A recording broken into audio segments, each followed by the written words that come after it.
Šajā epizodē tu uzzināsi, kā ChatGPT var kļūt par tavu personīgo uzturu speciālistu, palīdzot sastādīt ēdienkarti, dot uzturu padomus un pat pielāgot ieteikumus taviem mērķiem.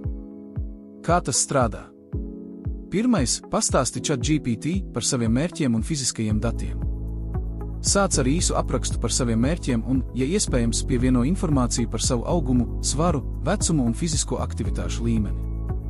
Tas palīdzēs ChatGPT sniegt precīzākus un personalizētākus uztura ieteikumus. Piemēram, es gribu veselīgāk ēst un zaudēt 5 kg 3 mēnešos. Mans augums ir 175 cm, svars 90 kg, esmu 35 gadus vecs, zema fiziskā aktivitāte. Pielāgo uzvedni savai situācijai un vajadzībām. Otrais, lūdzu sastādīt ēdienkarti vai maltīšu idejas.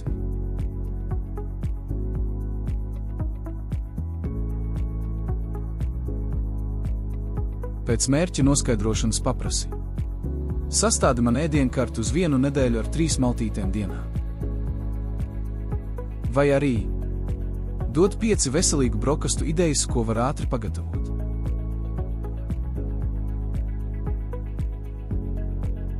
Trešais, pielāgo pēc savām vajadzībām.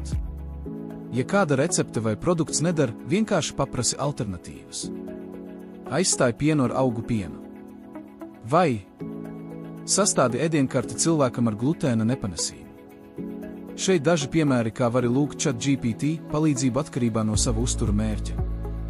Palīdzi sastādīt kaloriju deficīta plānu, lai zaudētu 7 kg pusgada laikā. Izveido uztura plānu muskuļu masas palielināšanai. Sastādi uztura plānu diabēta profilaksei ar zemu cukura un augstu šķiedrvielu saturu. ChatGPT neaizstās profesionālu dietologu smagākos gadījumos, bet ikdienas atbalstam, iedvesmai un praktiskiem risinājumiem, tas ir tavs uzticams uztura ceļvedis. Ja vēlies redzēt līdzīgus video, abonē kanālu un esi pirmais, kurš noskatīsies jaunāko video.